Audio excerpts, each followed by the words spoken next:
Hey everybody, Ethan here. You're on my side of the room. Today, at long last, I want to talk about the Hartke and why I bought it. So I've got the Hartke HD500. It's a, as the name might suggest, a 500 watt bass amp. I'm going to get into the actual sound of it today. I do live in an apartment, so it's really hit and miss as to when I can actually turn the volume on it, but today's a good day for that. So let's check that out. First I'm going to go over the features of the amp, and then I'll tune up and plug in, and then we'll hear how it actually sounds.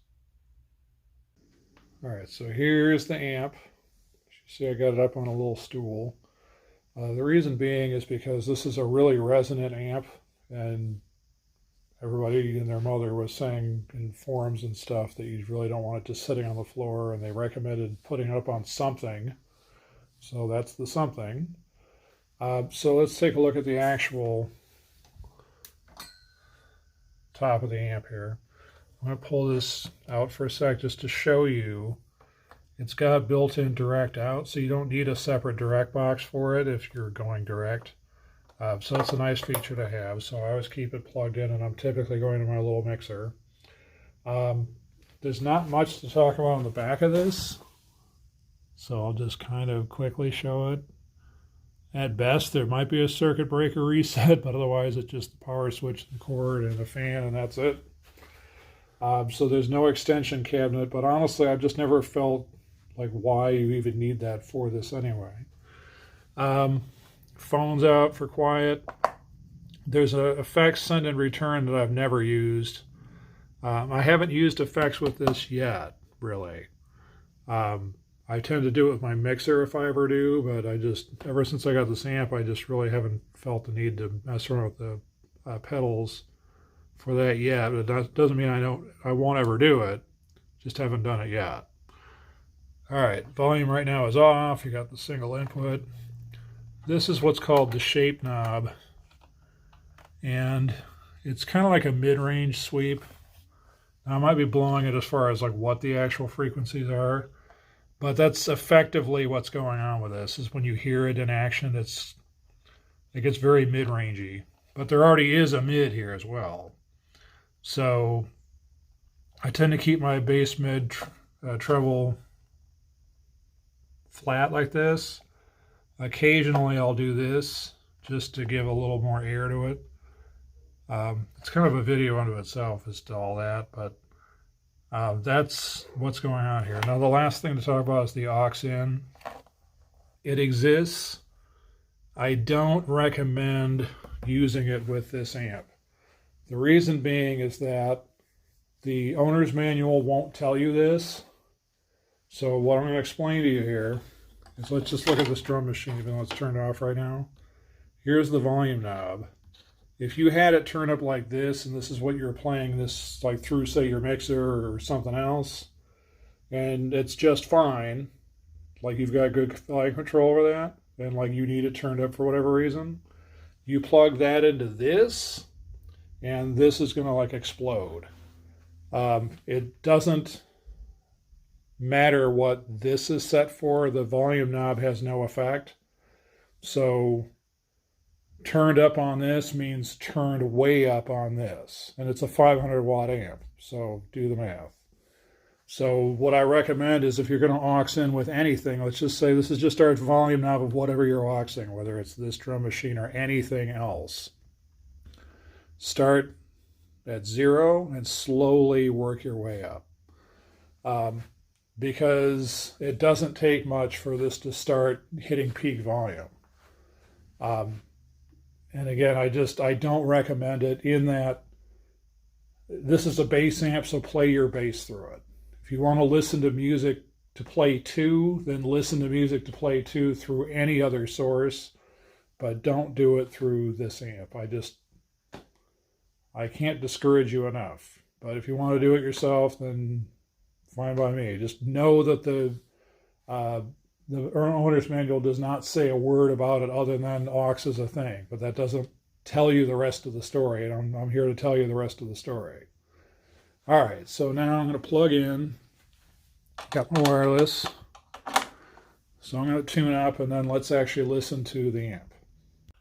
Okay, time to actually turn everything on.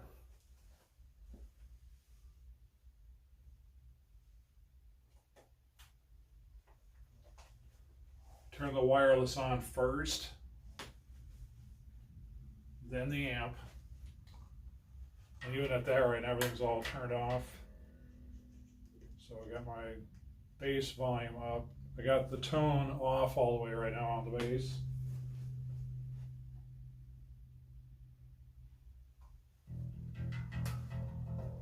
I now have the volume at just 1 out of 10. I'm not using an external mic on the phone, so you kind of get what you get out of this. In an apartment setting, right now this is reasonable volume. It's actually lower than my speaking voice right now, like per volume, not necessarily range. I'm not like feeling it very much because it's like the lowest possible volume is like 0.75, and it's not much lower than this. But you'll get like the barest amount of sound out of this. All right, now here's the next thing to show you.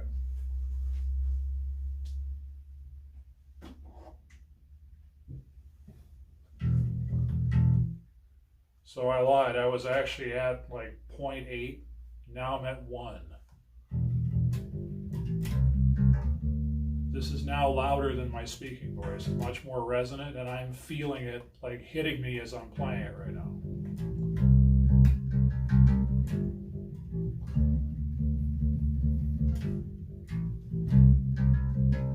All right, so tone is completely flat on the amp.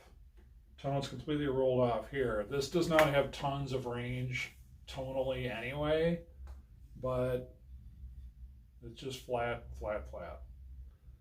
I'm gonna bring the tone up about halfway on here.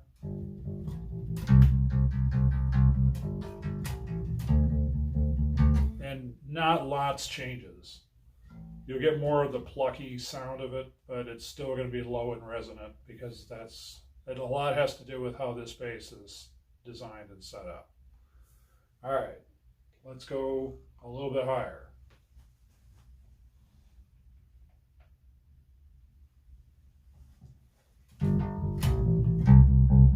I'm now at 1.5. The neighbors definitely for sure know that I'm playing my bass.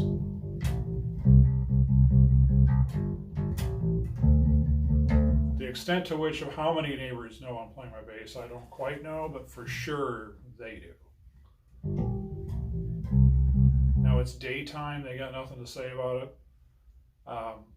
What I recommend, especially in apartment living, if it's going to be an issue, talk to your neighbors, tell them that you play an instrument, like say the bass, and that there's times that you're going to be having open air practice for some kind of reason. And because like they might have a baby, they don't, so I know that they don't. But if they did, I would talk to them and say, you know, I get it that you have a baby. I also need to practice stuff, and I need to do it without the headphones on, like for an hour a day, we'll say, or half an hour. Is there a specific time of day that's really bad for me to do that? And then see what you can compromise. Not everybody does that, but it's just a recommendation. All right. And then kind of moving up.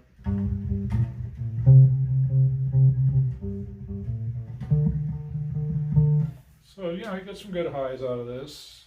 You get very resonant lows, that's for sure. All right, here we go now. And that shape knob right now is not at all being used.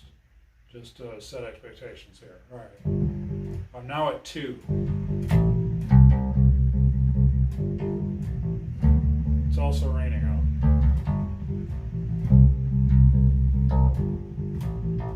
Not that that has anything to do with the amp, it's just you might be hearing weird staticky sounds right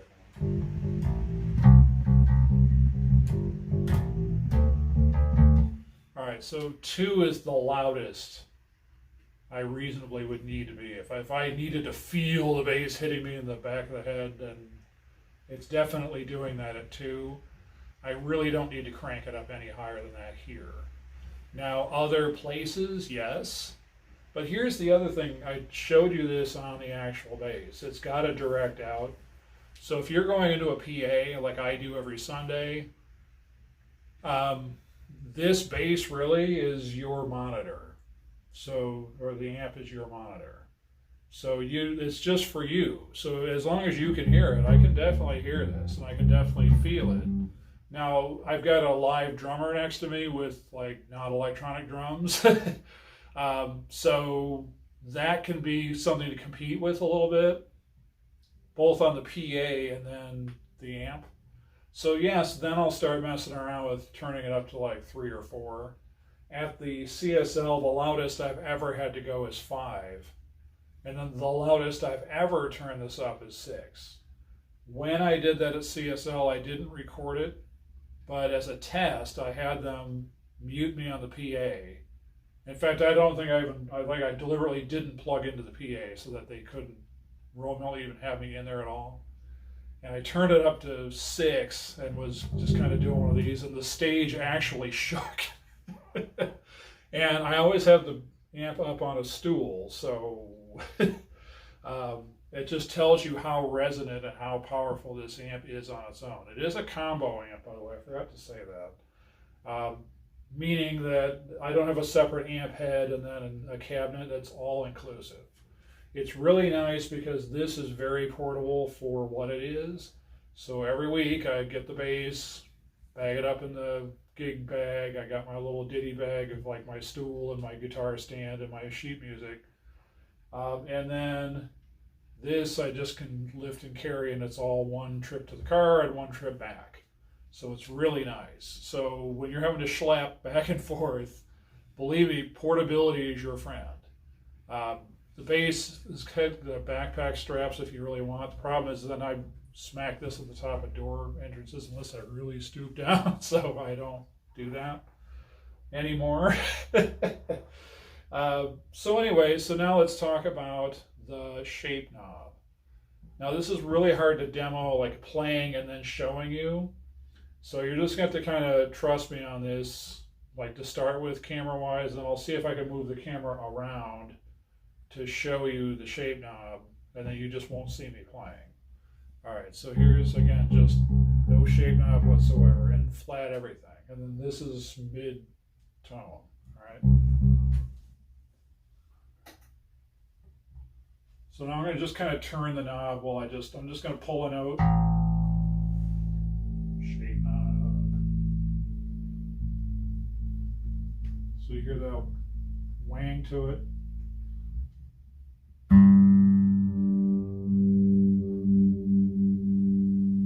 So like on the G string, you can really hear it.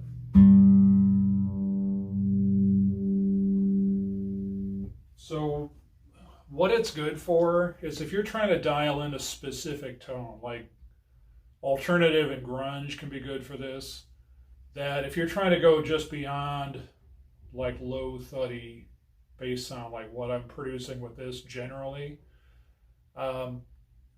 if you're trying to do something more dialed in, then that shape knob can help do that. Another one is if you're trying to like not be muddy, and you're trying things and you're trying things and you're doing the tone knob, again, for all the good it does on this thing, and you need just something extra to kind of cut through the center of all the other sound, the shape knob can help you dial in and figure out what that is. So it's a nice little option. Now the Fender Rumble that I didn't buy has things like contour, and it has overdrive and all these other little features that honestly I just don't need. This is a pretty plain amp, but it's a very powerful amp. My goal was I want to be heard in the back of the room wherever that is. Real easy to do here. But if I'm out anywhere, then I want the bass to be able to reach the back of the room wherever I am. without the benefit of PA. PA is nice, certainly, but generally speaking, you know, I wanted it so that if this is all you hear is just this amp, then you'll hear me. Trust me. So that's the big decision that went into this specific thing, was portability, what features it had that I considered crucial versus just fluff. And again, rugged, and I like the look, the feel, the performance. It's all there, and I dig it. I'm not in any way monetized. I'm not in any way being put up to this to tell you this. I bought this with my own money. I don't regret it for a minute, and I'm telling you. That's the deal with this video. All right.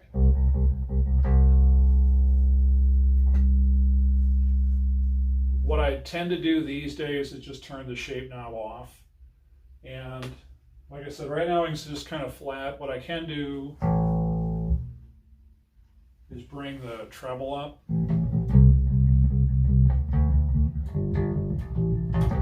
And you should be hearing more of my fingers on the... You should be hearing me hitting the fretboard more. See, I'm much more plucky. So that's what turning the treble up will do for you on this thing. By and large, it's just flat tone is all I really need. If I'm going into the PA, I'm kind of counting on the PA people to be EQing to the PA, but I don't know that they always do that. All right, so one more look at the shape knob to make it clear as to like what it does. Because again, there's so few other features on here, and I'm not demoing aux in, so forget it. There's just no need. So we'll look at that in a sec and then wrap it up. All right, so all I can really do is open strings on this right now and film, because this is really awkward. Right now, no shape knob, yes shape knob. And I'm hoping the phone is picking up the nuances of what this is actually doing. Let's go a higher string.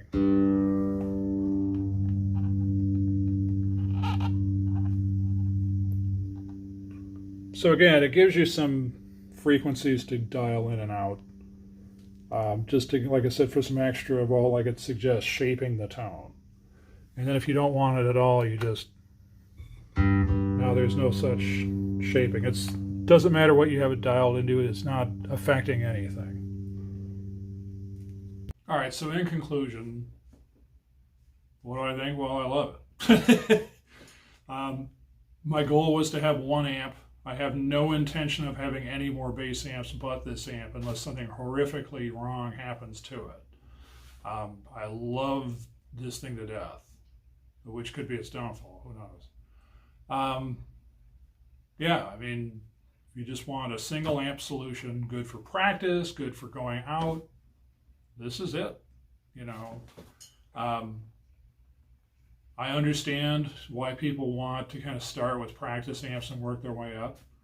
But what I did personally was I played through my mixer and got to a point where I felt I was really committed to the bass in the way that I thought I would do it, and that there wasn't going to be any reason. This was on a Galeri, so it's like with that big fatso baseball bat neck. So I suffered through the Galeri, but really proved to myself that yes, I really was committed to learning the bass, and I really was making progress in learning songs and everything. And so to me, it justified the amp, but as a single purchase. So Fender Rumble, I'm not dissing it. I would say if you can't or won't buy a Hartke, then the Fender Rumble is just fine. I messed around with it at Sam Ash a few weeks ago just to kind of check my answers and see what I thought about it, having not bought it, but trying theirs. And it was like, yeah, I mean, I don't like that front fabric-y screen it's got, and it looks really junky when it's used. You'll see like it's almost like it's rusting. It just looks like steel wool gone bad or something. And I don't like that. So aesthetically, I don't like the Rumble. And then I don't like the extra features it has that I just don't feel the need for. And I could live to regret it later, but if I do, well, that's my problem.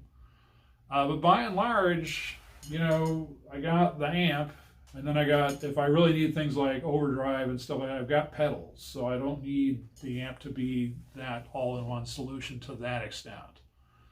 But your mileage may vary. So I hope this was a helpful review to you. Like if you're in the amp market and you're thinking about, well, what do I get and why should I get it? Well, this is my take on it. A long time ago, I used to have, I want to say, a Bassman 60. What I remember about it, I mean, it was a heavy ass amp. And I loved it for that reason. I was like, yes, this is so serious. And I'm like, well, if I ever took this out on a show, I'd be like so serious with my Bassman 60. But by today's standards and today's technology, it's like you turn the switch on and it's like turning on an old computer or whatever. It's like those ones that take up an entire room. It's like it would have this loud, vacuumy sound and everything. And it would actually have like a lot of fan noise to a fault. And this is library quiet. I love it. So what I'm noticing is that the higher the knob goes up, then yes, you're going to start to get some static, kind of. Much depends on what you're plugged into and things like that. It's going to affect things. So that has nothing to do with the Hartke. It just, there's other environmental factors that can go into that, or my bass and things like that. But the Bassman or whatever was like instant. Like the minute you turn it, it was like, wow, racket. So it's long gone. It's one of those things I just didn't feel the need to like chase it down and get another one. I just felt like there's enough new stuff out, and I researched the Hartke before I bought it and found out it was, I thought, my best possible option if I wasn't buying the Rumble. All right, well, keep playing, keep learning. Thanks for watching. I really, again, hope this was a helpful video, and I'll do more if you encourage me to make more, really. So leave a comment, leave a like, subscribe, all that fun stuff, and catch you next time.